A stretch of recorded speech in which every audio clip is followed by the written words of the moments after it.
Dean of the Jonsson School of Engineering and Computer Science. Welcome to Artfully Engineered, where left brain meets right brain. How many of you, let's start real quick, how many of you heard this adage that engineers lack creativity? Raise your hand. You ever heard that?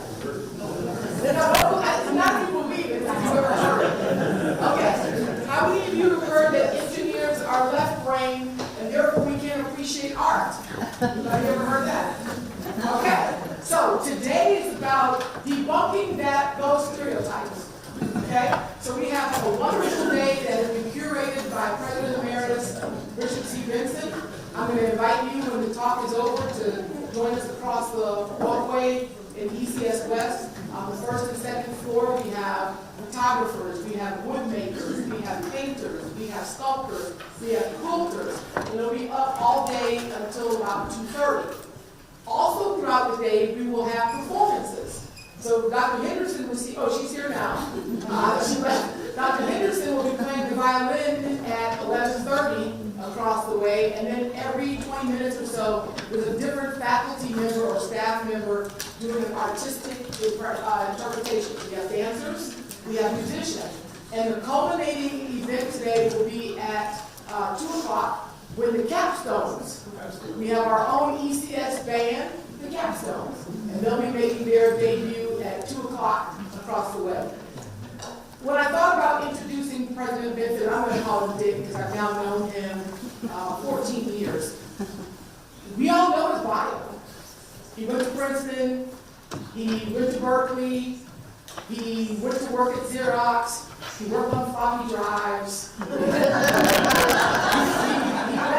left industry, went to academia at the University of Rochester, and then Penn State, and then Virginia Tech, and now UT Dallas. The thing that I most admired about Dick when I met him 14 years ago was his passion for the arts. And I know many of you have seen his photography around campus. And if you're on the email distribution list, I'm just curious, raise your hand if you're on the Dick Benson email distribution list. Okay, so quite a few of us are on that. I have my own Benson Pics folder on my computer where I captured some of his work. His work speaks for itself, and his body of work. He shared an email with some of us this week, 48 years. And he, of course, as an engineer, he had to multiply it by 12 to tell us how many months he's been working. But he did let us know this week that December 31st, he will officially retire from UTD. And so when he stepped down as president, I started getting these emails. I have to teach. What am I going to teach? What am I going to teach? And I'm like, why are you worried about it? Right? Like, just let it go. But he wanted to do something. And I thought, well, what could he do that would be meaningful to him and honor him, who he is, and what he's passionate about? And about 4 years ago, I had this idea to have a School of Engineering art exhibit. Because I wanted people to know that we're more than just numbers on a piece of paper or a calculator or a computer or et cetera. So I said, well, Dick, what if you curated the school art exhibit and you gave your last lecture? So this is the one that I couldn't call it his last lecture because the other gentleman, Randy Couch, who gave his last lecture, was actually dying of some rare disease. But then I had to go Google it. And you can actually call it a last lecture if it's really going to be their last lecture. Right? Not because they're dying. So because he's retiring, it's his last lecture. We hope you have worked for many more years. But today, I'm not going to say anything more about Dick than what I just said. His reputation precedes him. He's gotten every award that you can win. Richard C. Benson, please come and give your last lecture.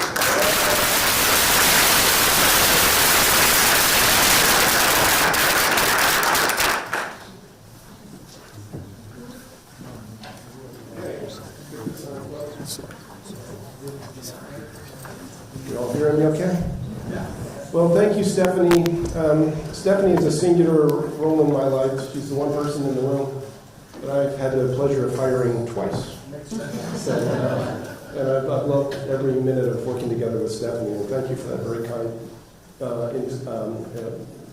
welcome, I guess is the right word. And thanks to everybody for coming here. I'm just so touched to see so many dear friends, and of course my wife and son who are here. So thank you so much. So, all right. So let me explain what's going to happen here. I have 60 slides, so you can count.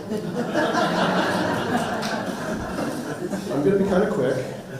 But the whole thing here, and Stephanie has already told you, is to put the lie to the idea that engineering somehow is not beautiful, not artistic.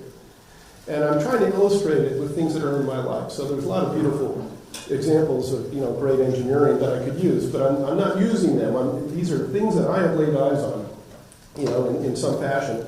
And of course, some of them I didn't take the picture because maybe I'm in the picture or maybe I was too little to own the camera. And others, though, a great many of the photos that you're going to see are photos that I took. And so I'm going to use this in a number of themes, thematic areas, to exhibit that engineering can be art, and to put the lie to that idea that somehow left brain and right brain don't talk to one another. I apologize in advance for the fact that it's going to be heavily weighted toward my branch of engineering. So you're going to see more than a little bit of mechanical engineering, civil engineering, architectural engineering. For the chemists in the room, sorry. I just couldn't find any artful chemistry to exhibit. So this will be your 1 hour foray into the beauty of mechanical engineering. Okay, here we go. Let's get started. So I have some Virginia Tech friends here, and you know the Huckleberry Trail, which is a former rails to trail, a beautiful walkway. I was on it many, many times. But it used to be a rail line, and it used to bring coal to Blacksburg from not too terribly far away. And the thing is, my grandparents lived in Blacksburg long before I lived in Blacksburg and worked for Virginia Tech. So when I was a little boy, like 4 or 5 years old, we would visit my grandparents in Blacksburg. And their house was right across the road from a terminal, a railroad terminal. And these trains pretty much only brought coal. Sometimes they would actually back in, but they would bring coal, and then they would dump the coal down through the trestle into waiting trucks, would then take the coal to heat the houses and do all this other stuff. I remember my grandfather telling me early on that if I did this, they would toot the whistle of the engine. Oh, it's still my heart, yeah. To this day, I think it's the most glorious engineering I have ever seen in my whole life. You have to picture these engines. They're steam engines, first of all. It was one of the last runs that used steam engines in the country. And as I like to point out, they're big, they're noisy, they smell. They just assault the senses, but in an absolutely glorious way. And again, for those of you who know the area, you see a triple header on its way somewhere, and it's on what we now know as the Huckleberry Trail. And it was the Huckleberry line, and I want to click to this next page. So engine 475 has been restored up in Pennsylvania, and I hope this works, but if you can hear it.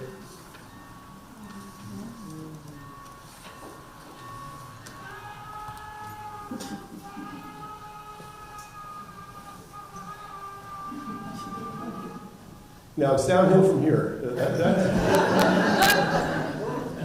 That is glorious. That is glorious as an engineer later, knowing what I know, just to have built something like that. It was built, I forget when, 1906 I think was the year.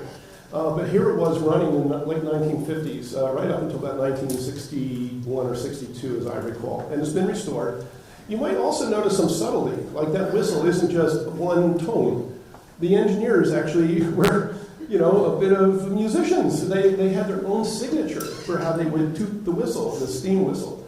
And so people in the town would know that a particular engineer on a particular engine was coming into town just because of their signature whistle. So again, this is beautiful. Now, the next slides I'm going to show you, you would almost think should be at the end of my talk because it's about outer space. Amazingly, it's only 10 years after what I showed you. So I saw those engines in the late 50s, early 60s, and then again through the 1960s was that glorious decade of the space race, if you will, and our putting people on the moon. And so you see in 1961, the first, Mercury mission. Then you see the Gemini missions, which had 2 people in the capsule, and the one that I'm showing you was a rendezvous between 2 because they knew that eventually to land on the moon they had to have more than one vehicle that could sort of, dance with the others. And then, of course, Apollo 11 in 1969, which made that very first landing on the moon. But again, just think of this sequence. So the train that I showed you, I would have seen in the late 50s. So here in 61, we're sending the first humans into space. then the Gemini, and then the Apollo 11. And there's so much more I could say here, but for the sake of time, I think I need to move quickly on this. But if this isn't beautiful, I don't know what is. And by the way, it was daring. A lot of the technology that was used in these landings, as they planned the mission, they had to assume that they would have breakthroughs in things like material science and the like, which would then happen. And by the way, the computing on these things was pretty minuscule, right? Every one of you is holding vastly more computing power in your pocket right now than they ever had. Some of you know that I like to take pictures of the moon and planets and things like this, so this is my backhanded way of showing you one of my moon planets, obviously the one that we get to see. And these are the 1, 2, 3, 4, 5, 6, 7, 8, 9 missions that went to the moon. 3 landed, 6 landed, 3 did not. 1 wanted to land but couldn't. That was Apollo 13. But Apollo 8 and Apollo 10 were really fascinating. 8 in particular. I'm not seeing my notes on this, but I'll just go from memory here. But when the Apollo 8 mission went to the moon, it's the first time they ever went to the backside of the moon. And it's the first time humans ever saw the backside of the moon. It's not the dark side, it's just as bright as the other side. But it is the far side of the moon. So this, of course, is photos that have been put together over some number of years, but very, very few people have ever witnessed and seen the backside of the moon and actually taken photographs of it. And I think it was Anders Borman and somebody, but it was also I think a Christmas Eve broadcast from the moon where they read from Genesis, in the beginning, God created, the heavens. And it was quite moving, it was quite touching. And then soon thereafter, of course, was Apollo 11 and that first landing. And I'm trying to show you on the picture of the moon where those areas are. The Sea of Tranquility, of course, is the Apollo 11 landing. And so sometimes if you see a picture of the moon, they kind of always look the same. But then this will at least give you a little bit of context as what's there. And here's a space launch. I actually got to witness this, Leslie did too. We were invited to go to Cape Canaveral to watch a rocket launch, and this is just a sequence. You go there in the dead of night, and you wait, and you wait, and you wait, and you wait, and the sun starts to come up, and then eventually just all hell breaks loose, right? I mean, the rocket goes up. Talking about big and loud, this is it. But it's absolutely glorious to see something like this take off. This sequence of images might be slightly familiar to you because it was used in a movie later. So if you've seen the movie The Martian, there's a scene where they're trying to launch a rescue mission, and they actually took a video from this to show that. Okay, so here we go. And I just threw this one in here. I didn't know where else to put it in the talk, but I've also been on 3 high-speed trains, which is quite nice. I wish we had one in the U.S. So you can make vehicles go fast left to right as well as up. And so the Shinkansen, of course, is the famous Japanese bullet train. I've been on that high-speed train in Tianjin, to Tianjin, China. And then not so long ago, I was in Europe and I made the trip from London to Paris, and we went through the Channel. And here you see the Eurostar emerging from the Channel. Someday, maybe later, ask me how I got the nickname Shinkansen. Yes, sir. How fast? Oh, how fast do they go? Or I don't know the time between the two. I mean, they hit high speed for a good portion of it, but it's pretty quick, right? I mean, it's the way to go. I don't know. Maybe I'll find out. Okay, so here's another little foray. So it occurred to me that I kept bumping into Gustav Eiffel, of Eiffel's tower. So I would be here and I'd see some ironwork, and it was Eiffel. And I thought, I'm going to put a little segment together. So I'm actually starting with the one everybody knows, which is one of his later works. But this is the Eiffel Tower. It was built for a World's Fair to celebrate the 100th anniversary of the French Revolution. Some of you may know that the Eiffel Tower was not well received at the time, although now, of course, Paris loves it, loves the Eiffel Tower. But what's important here is that ironwork was kind of new, and Eiffel was one of the early masters, and he also had some others who worked with him nearby, or at least were inspired by him, and they, in turn, could do things with ironwork, but look at the truss structure for the mechanical engineers in the room. There's a lot of air, right? There's a lot of non-weight in this structure to go rather tall. And so, in fact, that was the tallest structure in the world for some number of years. In fact, I think I've got here, succeeding the Washington Monument and preceding the Chrysler Building. So again, just look at how beautiful this is, and also sort of the three-dimensionality of it, right? Doubly curved surfaces and things like that. Really beautiful. So here's a couple other things. Leslie and I took a lovely river cruise on the Douro River from Portugal into Spain and then back again. And along the way, we saw some beautiful bridges, and here's one that Eiffel designed very early on. But again, here you see the ironwork and the structure, and I think at the time it might have been the longest single-span bridge in the world. And so again, just absolutely beautiful there. By the way, you can see the moon off the right.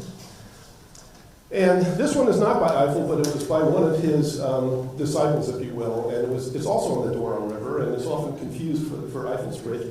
But again, similar sort of ironwork used to create this bridge, and again, it's beautiful. And roofs, he did some roofs. So this is also in Portugal. It's a train station, and the train station is lovely. There's all sorts of artwork. I'm showing some beautiful tile work that's out in the reception areas and the like. But if you look up, once again, you see, in essence, Eiffel. You see the ironwork, and I think that roof was actually fabricated, I'm not sure. But in any event, and here's another one. This one is in Chile, and again, it's a fish market. It's a really cool fish market. It's kind of fun. But if you look up, more ironwork, and again, all in that same sort of era. So it was like an explosion of ability to use this new material, if you will, and of course, sound mechanical engineering techniques to do things that you couldn't do before. So again, some beautiful works by our good friend Gustav Eiffel. And Statue of Liberty. We all know about the Statue of Liberty. I don't know how many of you knew that the inside was, again, Eiffel. Right? So now when I was little, I grew up very close to New York City. We would have class trips there, and I actually climbed those stairs when I was much younger and able to climb those stairs. I don't know if they don't allow you to do it. Maybe they do often.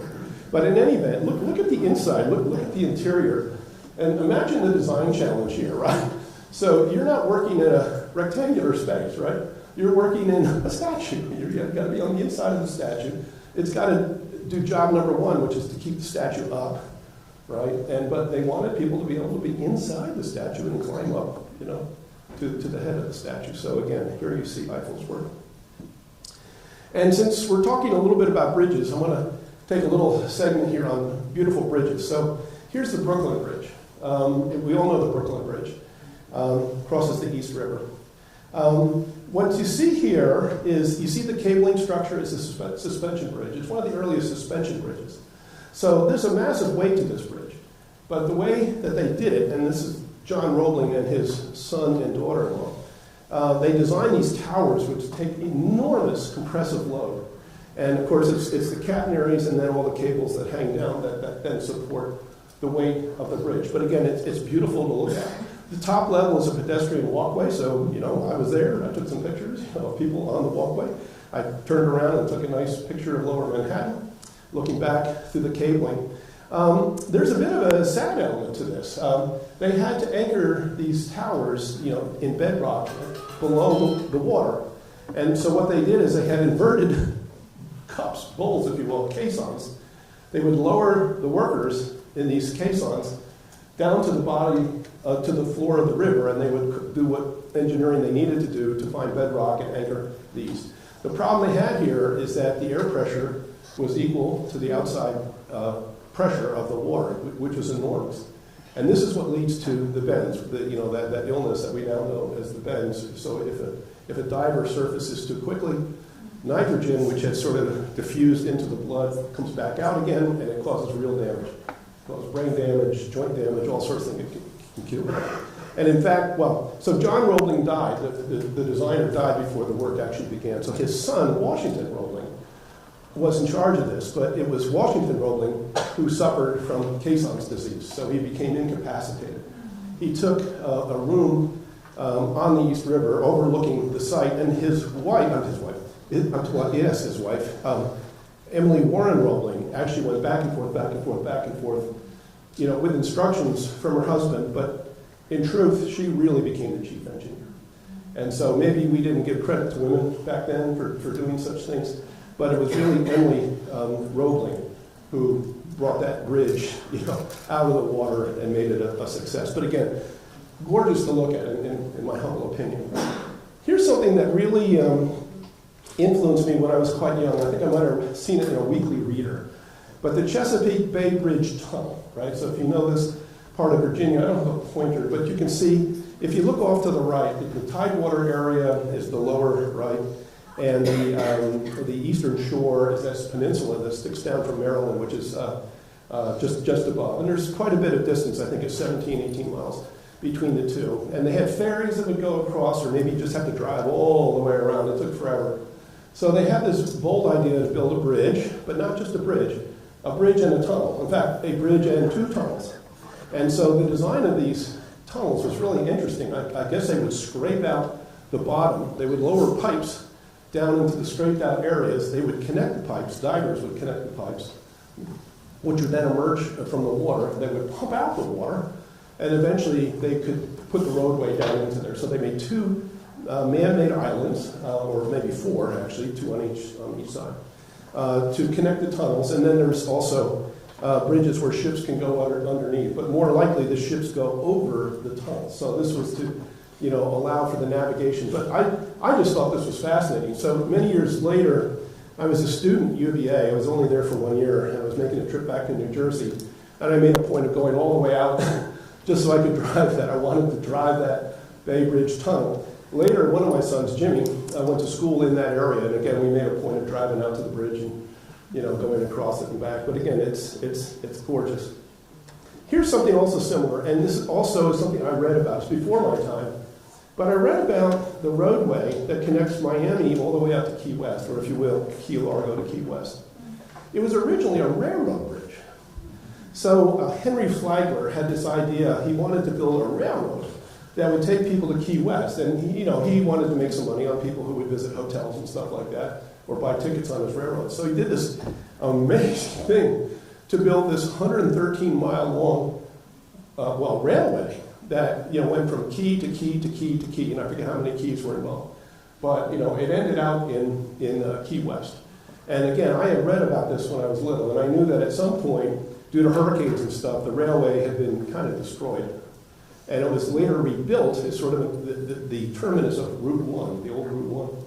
That goes down the coast. But I wanted to make a point of driving that too. And I did.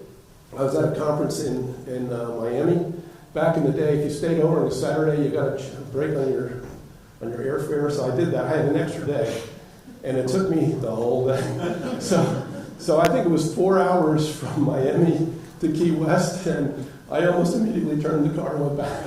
So I was on the road for 8 hours maybe, but I did it. And it is beautiful. And in fact, I kind of wish that I wasn't in a hurry, because you're out there. It's a beautiful part of the world. You go from one key to another, and just lovely.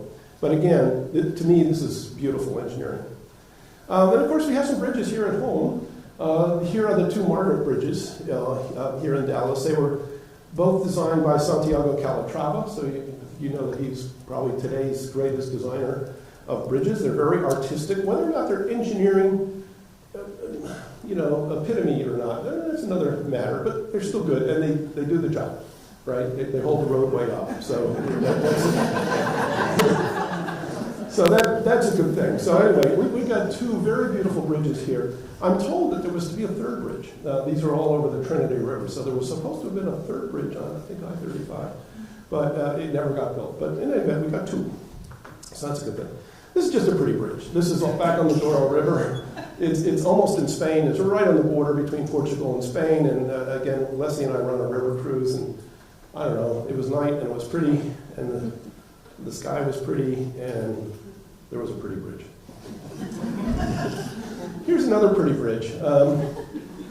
This is on Route 1 in Big Sur, the Big Sur area of Central California. It's quite near Carmel by the Sea. if you know this. If you do nothing else in your life, drive Route 1 someday in Central California. Not all of Route 1 is glorious, but this part really is. The redwood forests are there, obviously the view of the Pacific Ocean. And I'm told that this bridge, the Bixby Bridge, was built some years before there was a road that connected to it. So the good citizens of California had the idea to build the Bixby Bridge, eventually to connect with Route 1. But again, it's just a lovely part of the world, and I think a very pretty bridge. This is another one of my favorites. This is in West Virginia. So Kenny was going to school in West Virginia, and we had other reasons to go into West Virginia. And it crosses the New River. So the New River is a lovely river. I canoed it when I was much younger. And it's big and it's fast. And here's a bridge. And I've written down longest single span and third tallest bridge in the U.S. And again, it's just an absolutely beautiful, beautiful bridge. And they have Bridge Day. So one day in the year, you can go there and they close off one of the spans and you can just walk it. And they have, jumpers and parachuters and people like that, and then there's food, and it's just a lovely thing. And it turns out, the state quarters where you get to take, West Virginia picked that bridge to be, the reverse side of its state quarters. So again, another beautiful bridge. Okay, I'm still doing bridges. These are two of my favorites back in Southwest Virginia. I'll start on the right. I mentioned the Huckleberry Trail. So that steam engine that I told you about at one point would have gone over this or through this trestle, right over. Turns out it's going over another railroad, but of course it's rails to trail, so it's a walking path now. And again, it's just a beautiful sight. On the left, there's also another converted railroad, which is a walking biking path, and this bridge also goes over the New River, which I've now mentioned several times. But again, they're just pretty, right? And so they're almost like antiques that are in your life and things that you would enjoy. This is very close to our house in Virginia. We still have a house there. And it's a beautiful covered bridge in Sinking Creek, over Sinking Creek. And the inside, there's a name for this truss. I think it's called a Queen's Truss, not to be confused with a King's Truss. So if any of you taught statics, you know how trusses can be used, to hold up a structure. But so the inside is really quite interesting, and again, it's just pretty. I don't know if it's an engineering feat or not, but it certainly is pretty. I missed. Okay, yeah. All right, now let's do churches and cathedrals and mosques and things like that. So I want to now have a little segment on places of worship, right? So the title here is Places of Worship Are Awesome. And these structures absolutely are designed to put you in awe, right? That's kind of the point of these things, right? So you're celebrating your Creator, you're honoring your Creator, and you want to be awesome. So here I show you two St. Patrick's cathedrals. So the one on the left is in Dublin, Ireland. The one on the right is in Manhattan, in New York City. And what I found interesting is that there's some celebrated individuals from Irish history who are portrayed here. These are not saints. These are people of the town of Dublin. And unfortunately, I don't have my notes in front of me, so I can't quite call out their names to you. But it's quite interesting that within the church, there's sort of a secular segment of it. And again, it's just a beautiful church. I mean, you see the interior. And so here are two Notre Dame cathedrals, or one's a basilica. One, of course, is the famous Notre Dame Cathedral in Paris, France. I took this picture through a bus window, but it came out okay. And it was before that terrible fire. It's since been restored, as you know. And on the right is the Notre Dame Basilica in Montreal. And again, it's beautiful. And at night, they light it in a way that, again, is awesome now. It's just absolutely beautiful. And that is the statue is the founder of Montreal, whose name escapes me. Here are two from the U.S., and I've chosen these to say that stained glass windows are also a part of this, right? So I'm really trying to focus on not the structure of the church itself, but rather the use of stained glass. And in these cases, they're depicting the namesake of the church. So King Louis XIV is depicted in this stained glass window, and St. Francis of Assisi, is depicted in the one on the right, which is in Santa Fe. So I hope maybe you've had cause to see either of these places. If you've been to Santa Fe or if you've been to New Orleans, almost surely you would have seeing these two churches. But again, it isn't just the structure of the church, it's other things that they do. This is a mosque. There's 3 mosques. I made a trip to Cairo and Alexandria some time back, and I got to visit 3 different mosques. I actually didn't go inside the Muhammad Ali Mosque or the Sultan Hassan Mosque, but I did go into the Mosque of Amr ibn al-As. And there's something that I want to point out here. In contrast to some of the other images that I've shown you, you never see people, right? And this is part of the Islamic tradition, if you will, because they want to avoid idolatry. So the artwork that you're going to see is always going to be things like patterns, floral patterns, things like that. And it's beautiful. It's exquisite. And here, inside the Sultan Hassan Mosque, you will find 2 common features. The indent in the wall is in the direction of Mecca, so people know which way Mecca is. And then the staircase is where the imam would speak and address people. So within every mosque, you will have that as part of the interior. Here's some Buddhist temples. This is one in Hawaii, which we got to see. I wish I could ring the bell for you, because so sound becomes something important as well for these structures. And the one in Hawaii is actually a replica of a 900-year-old Buddhist temple in Japan. And I'm showing you also another one in Japan, which again I got to visit, and it's ancient.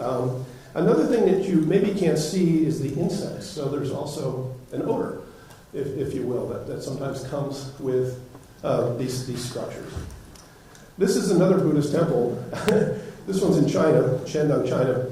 I really enjoyed this because I saw these 4 individuals, and they're guardians. They're the 4 heavenly kings, and they guard the 4 ordinal directions, east, west, north, south. And so they all hold something symbolic. So the guardian of the north holds an umbrella. The guardian of the south holds a sword, a lute, and a snake, and so on. And again, I'm not Buddhist. I can't get too terribly far into what underlies this, but you will find these 4 individuals in almost any Buddhist temple that you may visit. And so it's a very common part of that religion.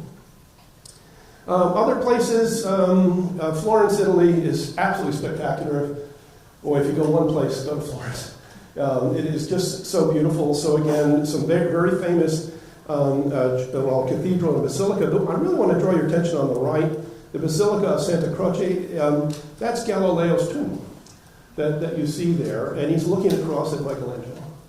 And so as you're to your right is Galileo, to the left is Michelangelo. It is quite awesome. And as some of you may know, Galileo was not in good stead with the Catholic Church, back when he was declaring that, the earth went around the sun, not the other way around. And so there was some opposition to having him, interred there. So, that over time that passed. And so he is honored there. What was that?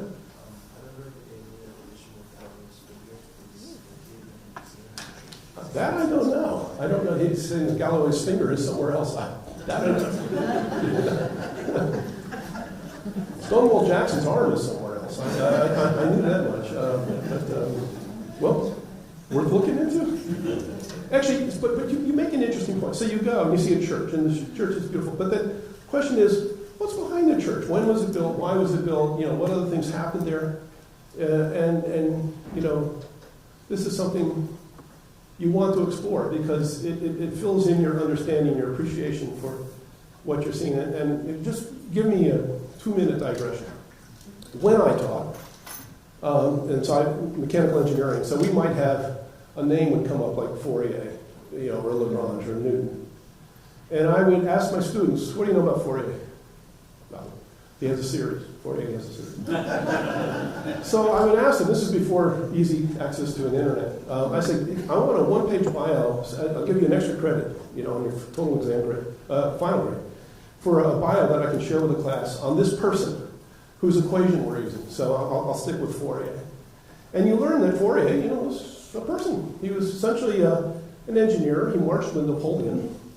Napoleon abandoned him in Egypt at one point, which didn't go over well. But while he was in Egypt, he saw mummies and the pyramids and stuff. He became fascinated with heat, which he thought would be an elixir for long life. So he wanted to understand heat. He wanted to understand the conduction of heat. So in essence, he came up with what we now know as Fourier's partial differential equation. And he came up with a way to solve it using Fourier series to solve it. So, I mean, here's this guy Fourier, and so now you start to get a better feel for, some of the people who are contributing to, that which you're studying.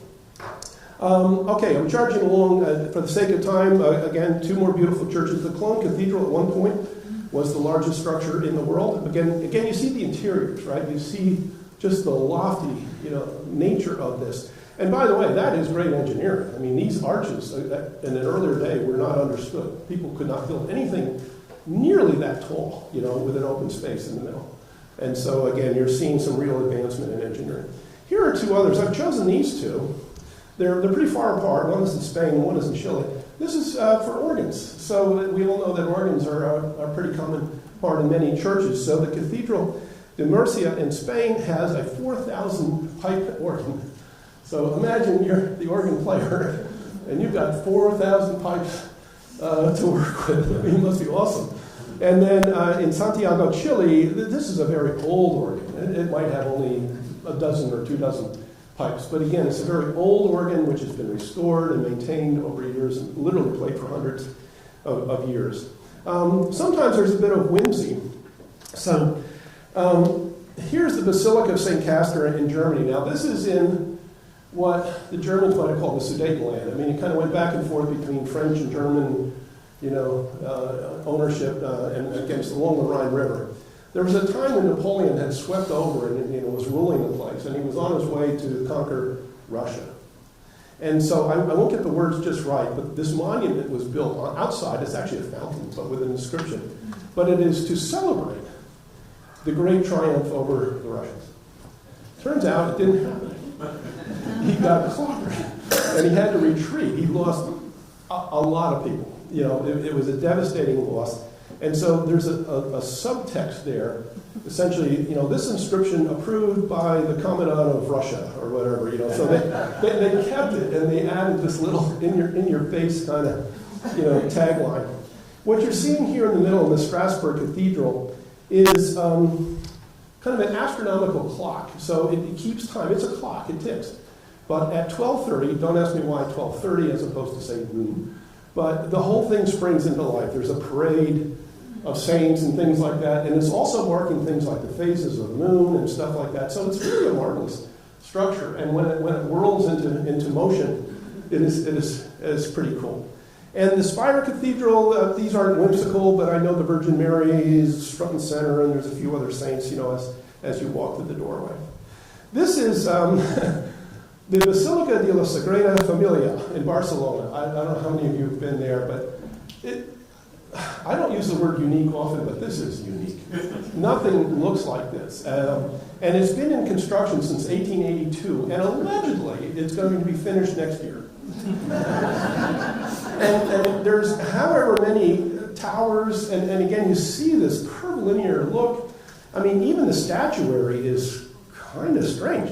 But again, it's mesmerizing. I mean, to see this, glorious structure, and you sometimes wonder, how did that come out of someone's head? If you gave me sort of a Gothic or a Romanesque sort of structure, I'd say, yeah, I get it. This makes sense. But again, to see something that creative is just mind-blowing. You'll never forget it if you see it. Some places actually are not really places of worship. But they pay homage to somebody. So here you see the Temple of Confucius in China, so a great philosopher, but not a religious figure. And here on the right you see the Sanctuary of Nossa Senhora dos Remedios in Portugal, which has a beautiful art collection on the inside. But the reason why I chose this one is for that reason. So if any of you drank Matus wine when you had just become drinking age, you're all too young. But if you were my age, you'd go buy some Matus rosé wine. That's illegal. Anyway, Matus wine. Okay. There's the Holy Land. So I had the opportunity to visit in Israel some years back, and this was actually shot from a helicopter. So this is the Basilica of the Annunciation, when the angel allegedly. The angel Gabriel appeared before Mary and said she was going to have a child, the child Jesus. This is in Jerusalem, so the Church of Gethsemane is where Jesus prayed before he was arrested, and the Church of the Holy Sepulchre is on the site where he was crucified.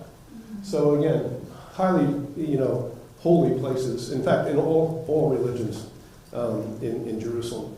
And I want to finish here. So Inga will remember some of this. So we had a lovely trip to Iceland a while back. The churches there tend to all be Lutheran.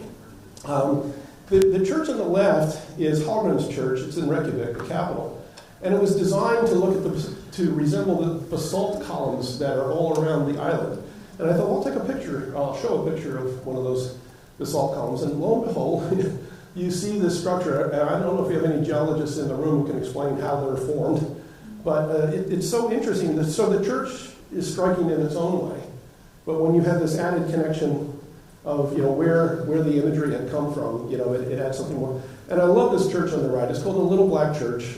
It's not far from the shore. Well, nothing in Iceland is far from the shore.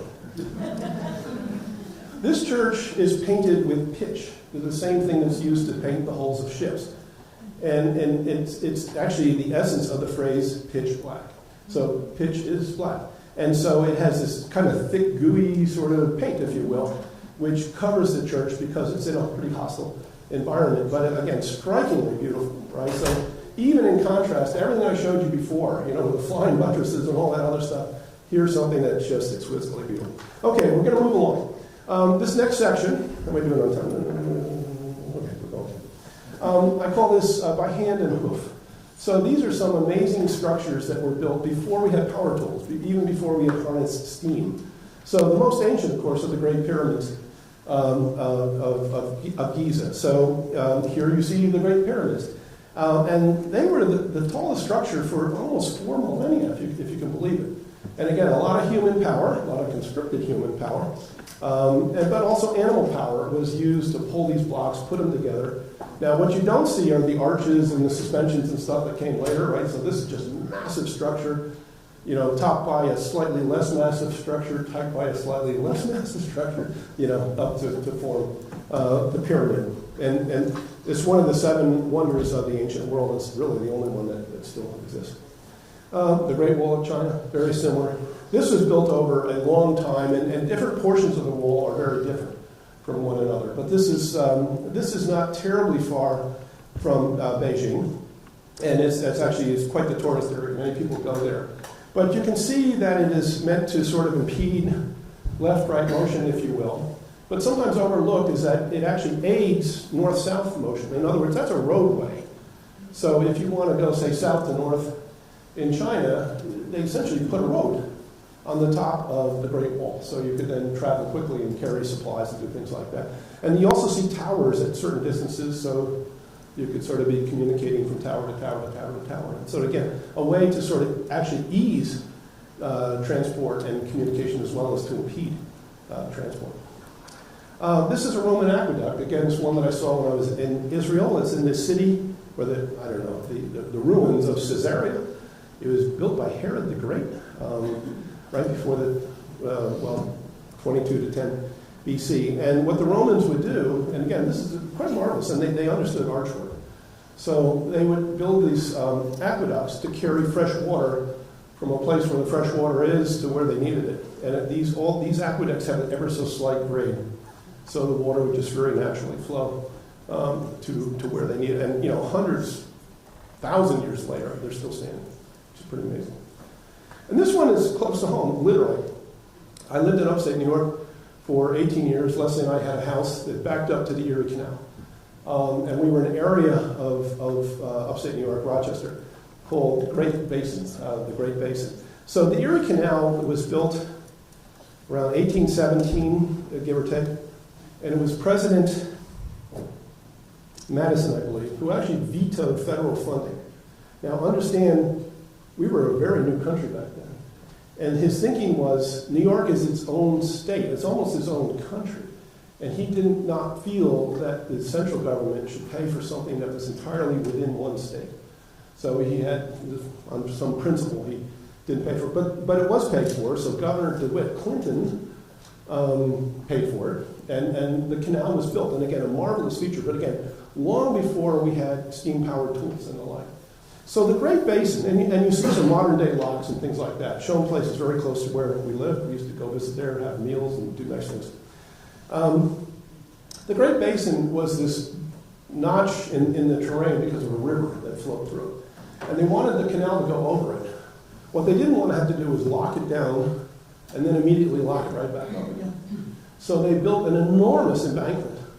Again, hand-powered, and so they cut down trees and dirt and rock, and they just built this embankment up. I think it's 70 feet high at its tallest. And so the canal could then be cut through it. It could go straight through. And our house was very close to, the deepest depression. So every now and then I would see some big ship kind of drift on by. And we could also use the canal path very often. So back when a little bit more robust, I might ride my bike or jog or ski.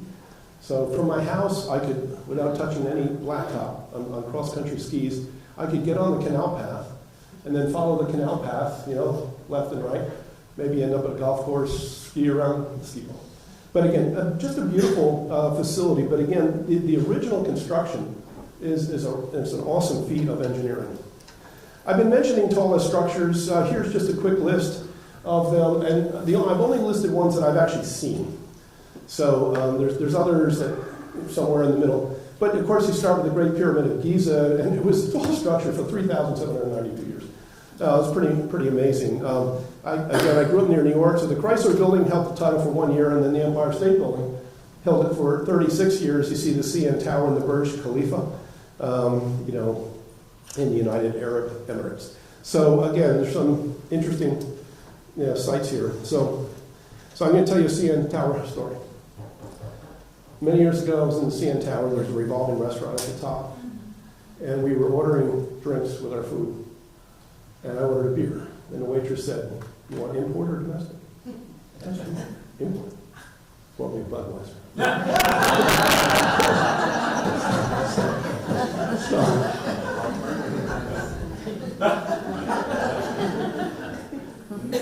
I'll always remember the CN Tower. Okay, just a little quick foray into New York City. A hell of a town, New York, hell of a town. Again, I grew up there, but most of these pictures are from quite recent. In fact, just shortly before I came to UTD, I was at the World Trade Center, the new World Trade Center, while it was still under construction. And again, it's a beautiful building. I don't know if you can see on the inset, but I signed the wall where the observation deck is. So before it was covered over. I was there for an engineering dean's meeting, and I got to put my name on the wall. Times Square, you see, everyone sees Times Square, at least on New Year's Day. Rockefeller Center, it's bathed in purple because it was the day after Prince had died. So the singer Prince, and so I saw Rockefeller Center bathed in purple light. A few others, the Flatiron buildings, I'm told, by the way, it's going to be up for sale next year, so if you want to buy it. Grand Central Station, again, this is a beautiful facility. I have no idea how many thousands of people go through there every day and how many hundreds upon hundreds of trains and subways that go through there. But again, a marvelous structure. Radio City Music Halls where the Rockettes perform. I remember going there when I was still in, I think, middle school to see the movie Bye Bye Birdie. And it included a performance by the Rockettes.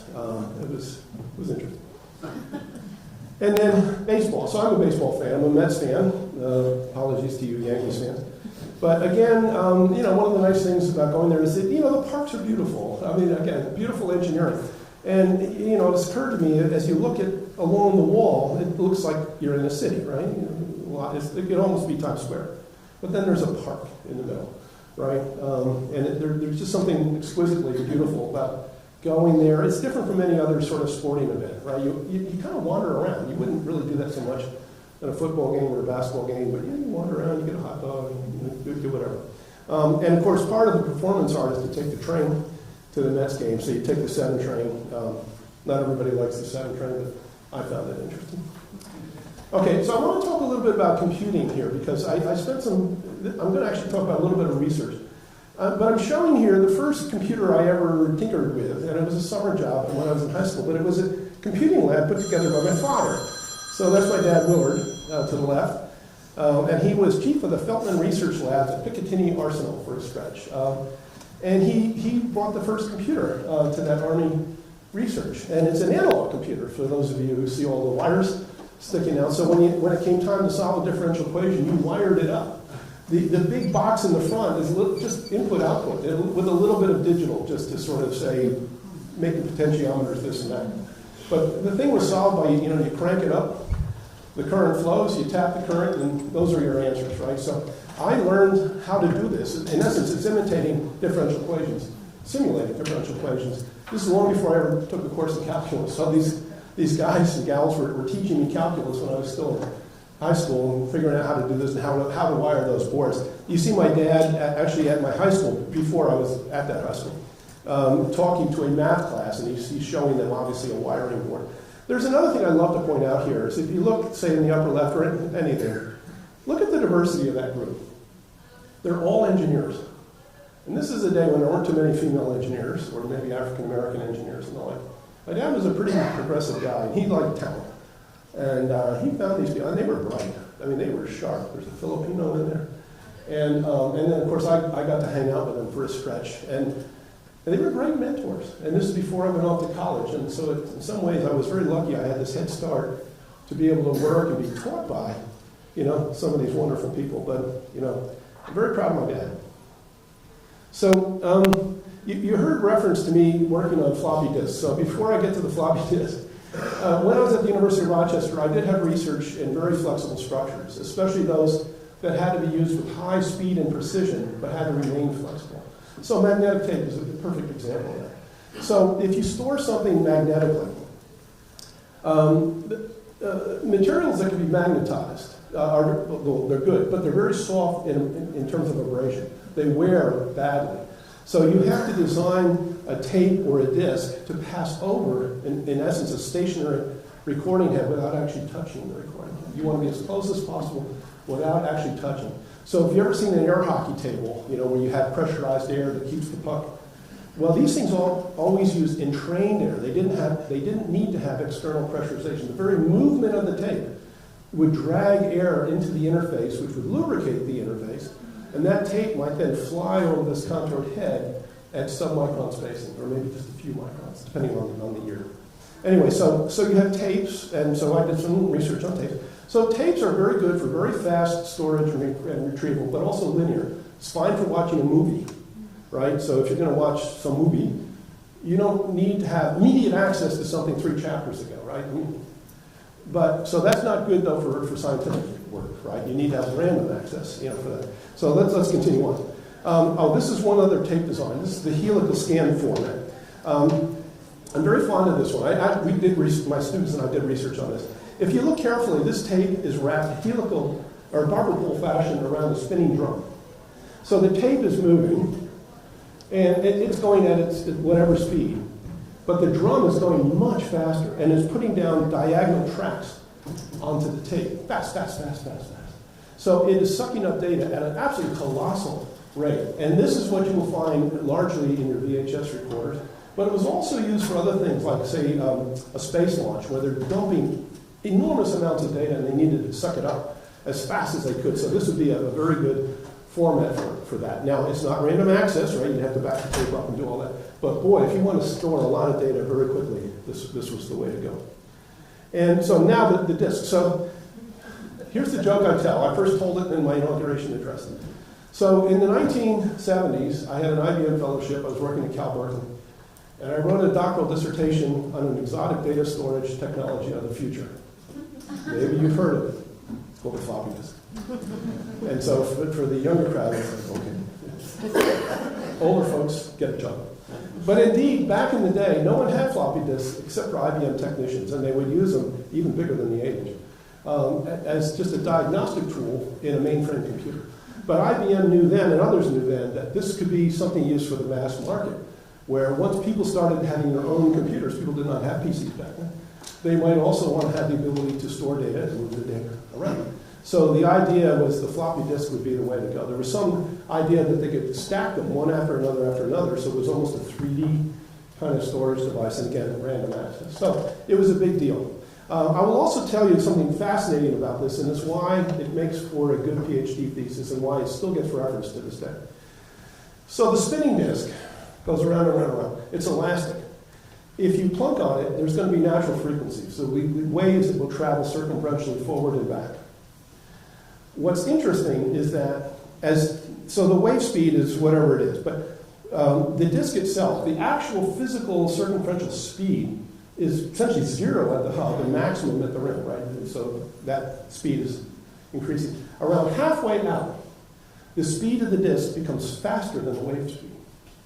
And so waves will now form. If you put any little disturbance in a floppy disk in the outer half, the angles, waves will form all around. I wish I should have included a picture of this. If you go on the inside, just a little tent-like dimple, and that's it. And so you're going through, in essence, Mach 1. The best analogy I can give you is supersonic flight. So if you're below Mach 1, your airplane is making a sound, but it diminishes the further away you get. If you go through Mach 1, now shock waves go very far away, and they actually arrive before the plane itself arrives. And that's, in essence, what was happening in this disk. So mathematically, utterly fascinating, and again, it still gets referenced today. This is a hard drive, similar, but it's hard, it's not floppy.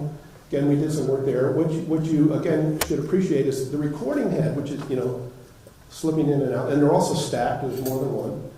That recording head is not touching that disk. Again, it's probably at around micron or submicron spacing, maybe even tens of nanometers. And because the closer you get, the more data storage you can achieve.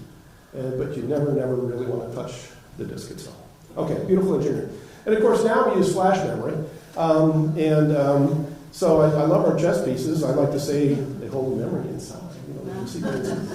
And this SanDisk, that's a 4 terabyte data store the size of my thumb. I mean, it's just absolutely staggering, what we've achieved. So I don't know if that looks beautiful to you or not, but the 4 TB on it makes it look pretty awesome to me. All right, so a bit of calculation now. We're getting closer to the end. There was another high period of punctuation, if you will, rapid advancement. So I told you about those jobs at Picatinny Arsenal. So one of the things I did when I was in high school is I would do calculations, and I would do them on a Monroe calculator. And this is a mechanical device, even though there's electricity that powers all the turning carriages and things like that. It's multiplying mechanically. So these different carriages, depending on what you type in, it will spit out that number for you. And if you get really clever, you can figure out how to make it divide. And so the engineers of that group, I was there just for the summer, they would have these sheets of calculation, and I'd just do them. So they taught me how to punch that in on that calculator, and I would get their answers and give them to them. Then I go up to college, and I had a K&E slide rule, and it was my father's slide rule. So again, I'm very, proud of that, And I used that throughout my years at Princeton. So I graduated in 73. So 74, I go to UVA for a master's degree, and I see my first TI calculator, right? And so this has just come on the market. It's a scientific calculator. The first time I saw it, I thought, well, it does plus, minus, divide. But no, it did sine and cosine, and e to the s. And I was quite blown away by this.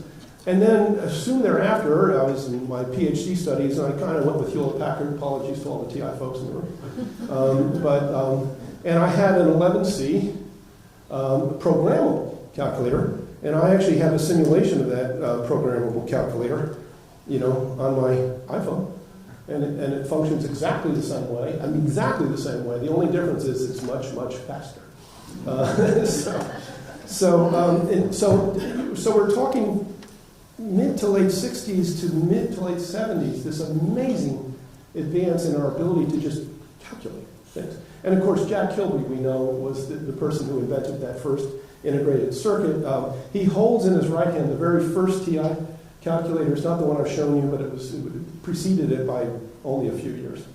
And of course, this is a statue that we have on our campus. And if you bear with me, one more digression.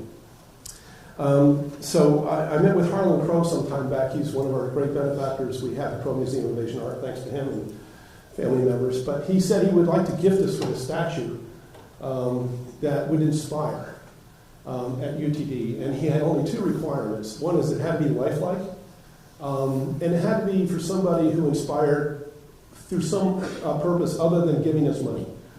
And so we thought about it and came up with Jack Kilby. So even though Kilby wasn't on the faculty here, of course, he drove TI to great heights, won the Nobel Prize, and thanks to Kilby, TI became a great success. Thanks to TI, we became a great success. So the choice was to have the statue of Jack Kilby. And so he holds in his left hand that first circuit that he designed, and he holds in his right hand the first calculator that TI put out. Okay, let's move along. Okay, some favorite spots on campus. So I've taught at 4 universities at this point. So I'll start with the Eastman Theater at the University of Rochester. I can pick many places. But there's part of a theme here of the connection of the arts with the university. So, the Eastman School of Music is part of the University of Rochester. Maybe you didn't know that. The Eastman Wind Ensemble and everything Eastman is part of the University of Rochester. And it was just a lovely, lovely part of university life there. When we had commencement, the Eastman Wind Ensemble was the house band, which is utterly amazing. And the Wind Ensemble, the Eastman Theater is where, at least early in my career, we would have commencements there, So again, just a beautiful part of this university, which is also known for its STEM disciplines and medicine. Next stop was Penn State. I could pick many, many places at Penn State, but I've decided to pick the Bryce Jordan Center, because that's that Bryce Jordan. So Bryce Jordan, who was UTD's first president, was Penn State's 14th president, as I recall. And I met him. So when this sporting arena opened up, he came to campus, and I probably spoke to him for all of 10 seconds.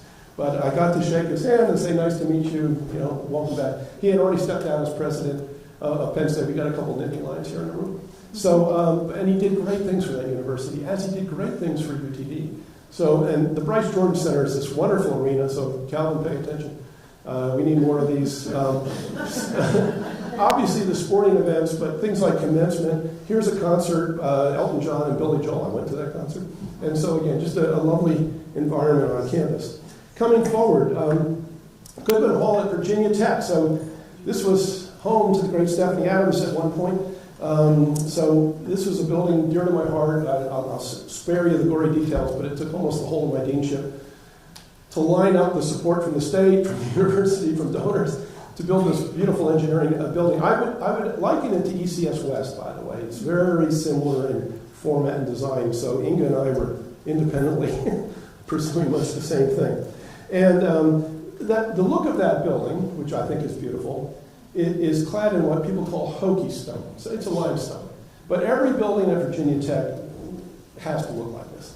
So you don't see the variety of designs that you see on this campus. They all look kind of like that.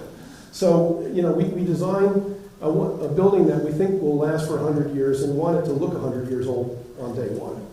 So, but on the inside it was beautiful. You see a Rolls-Royce engine, which was hung from the lobby. You see some meeting rooms, curvilinear meeting rooms, which we call the capsule. And quite indeed, Department Head Stephanie Adams' office was right on the other side of that capsule. So we put some notable programs there. So Goodman Hall.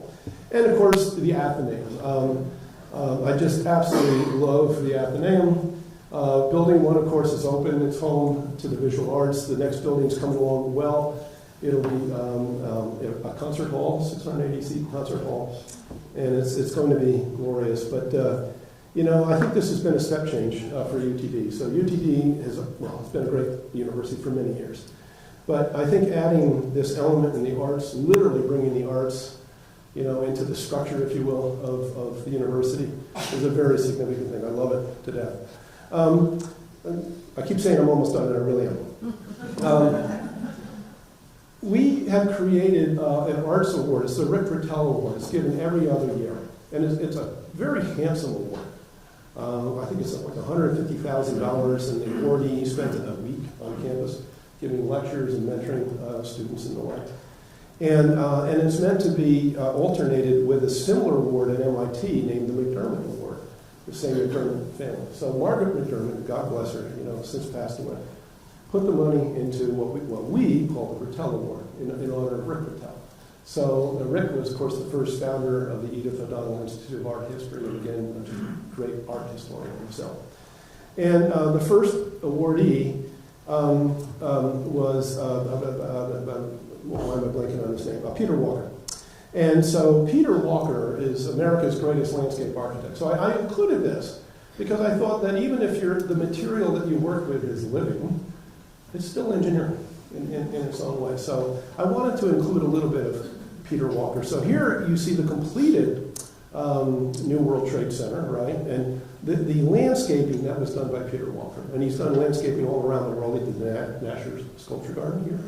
And you see him with Margaret McDermott and Rick Bertel, but he also designed our campus. So when we built the reflecting pools and put up the magnolias and the like, that was Peter Walker. That was his idea. And Margaret McDermott made it possible. So for whatever reason, I decided to go with 2 night shots. But again, this campus, even just in the now going on 10 years that I've been here, has really been transformed. We've had several phases of landscape enhancement. Calvin knows this well. And again, it's a beautiful campus, one of the most beautiful campuses in the country, and it wasn't that way 20 years ago. All right, so what a remarkable advance this represents. Okay, I had to include this. This is my oldest possession. It's a Benson Bach B-flat trumpet. And I like to point out, people ask me, do you still play your trumpet? And I say, yes, I play for an hour every 5 years. It's at my Princeton reunion. We had a big band. We were very popular in the day. And we played things like Blood, Sweat, and Tears in Chicago, stuff with a lot of horns. We also did the old swing rock stuff. And every 5 years, we put the band back together. And we play. And so you see some pictures of me. The 73, of course, my senior year. That's a young Dick Benson. But you see, I think that's my 40th and maybe 45th and 50th reunion. So I'm back with my mates, and we're playing. And it's a lot of fun. And we have an extra special thing. So thanks to Yvette, the capstones, the newly formed capstones, still think of it as the Yvette Septet, are going to play at 2 o'clock. And Rod's going to be there. I'm going to be there. Yvette's going to be there. Anybody else in the room going to be there? I'm trying to think. Oh, my wife, of course, Leslie. In 49 years of marriage, we've never played together. And now we're going to. So, yeah.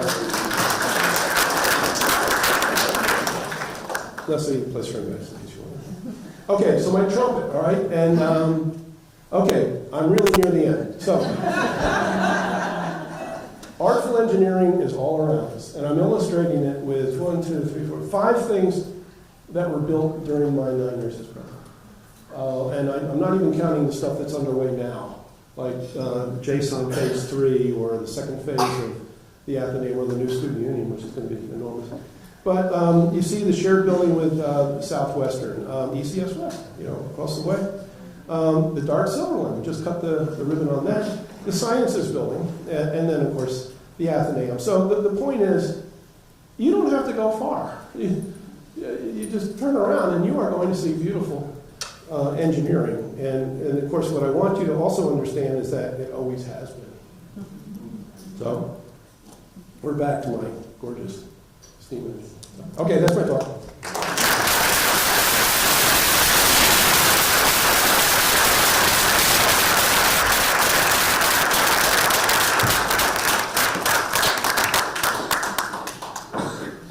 We do questions, or we're just going to go get back to the festivities? If you would like to answer questions, we'll take the people would like to ask, we'll take 5 or so minutes. Okay, 5 minutes. 5 minutes, yes, sir.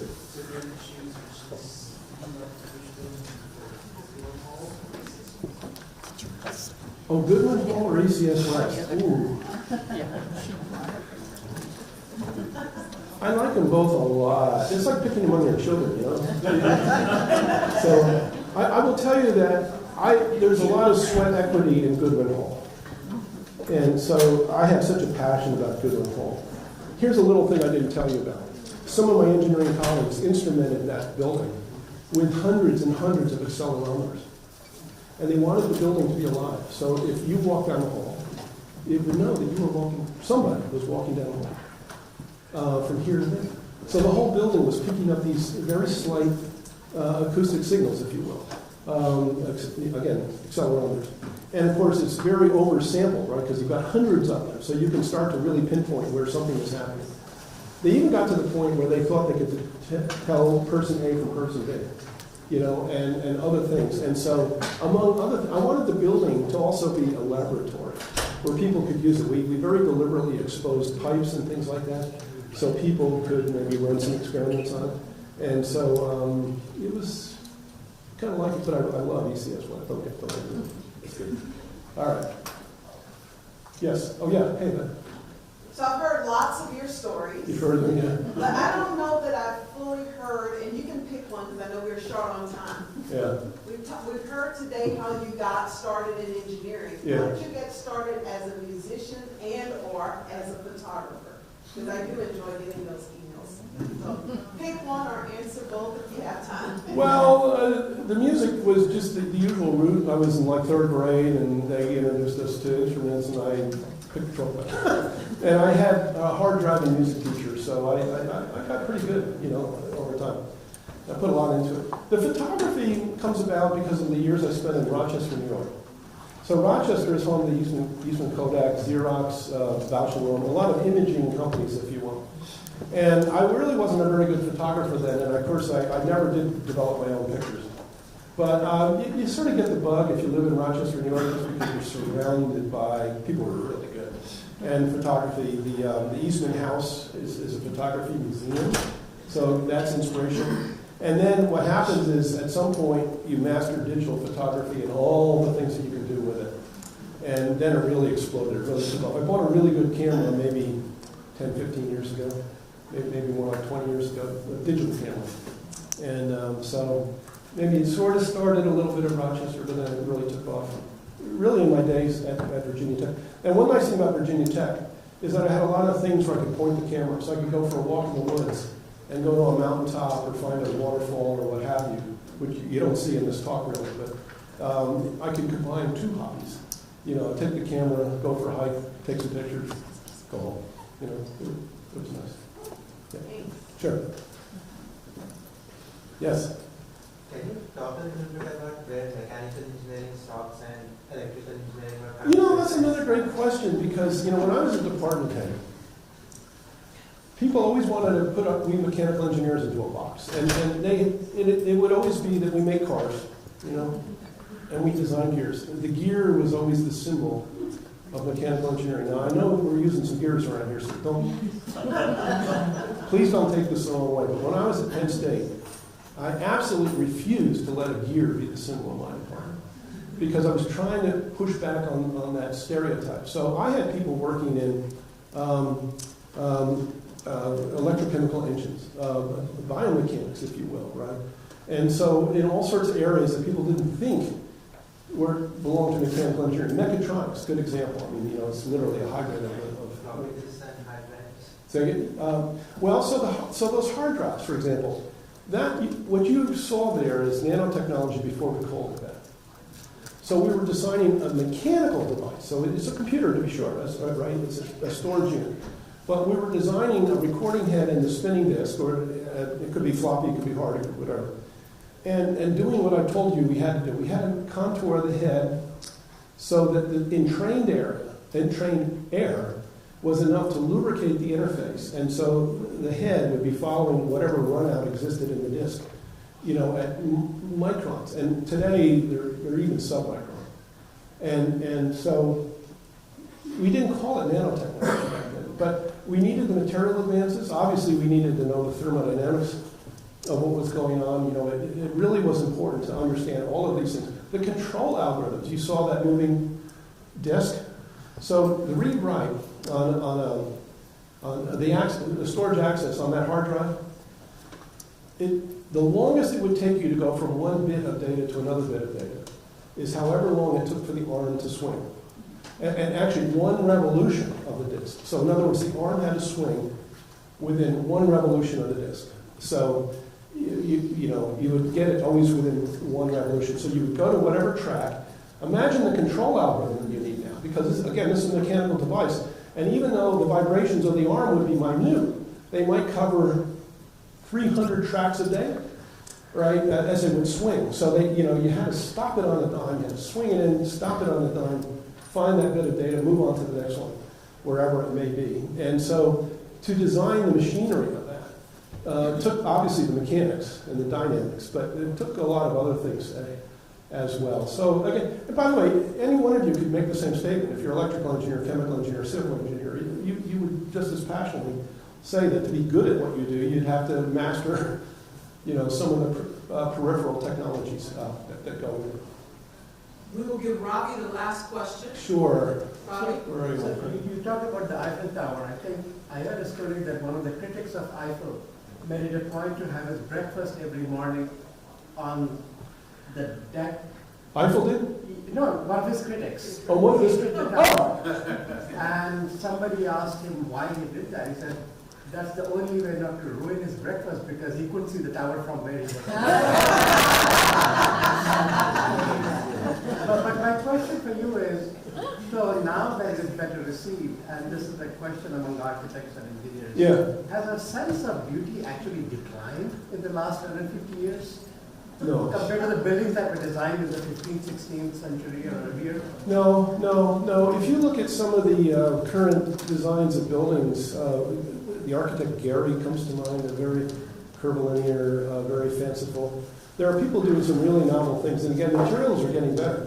I don't know if this is a good one, if I like it very much, but there's these residential buildings that are enormously tall and almost pencil thin, right? New York City's got a couple, and so there's some interesting things going on in these structures. I mean, here's an example of things that I did not show you. I didn't show you Apple products, right? But many people, if they said, give me an illustration of great beauty and engineering, they're going to go to Apple products, right? Because they put a lot of energy into not only making their computers and what have you functional, but pretty, beautiful. And so, I'd say that the beauty is marginal. Take a look at the new George Lucas visual art museum in Spanish. That's amazing. It's gorgeous. Well, join me once again in thanking President.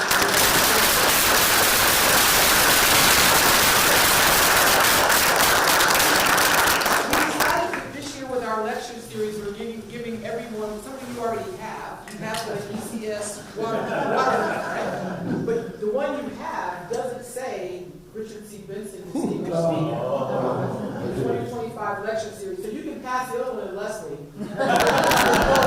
or put this on the shelf and not get scratched. There you go. But thank you so much. Thank you. All for coming. Please come across next door to the west.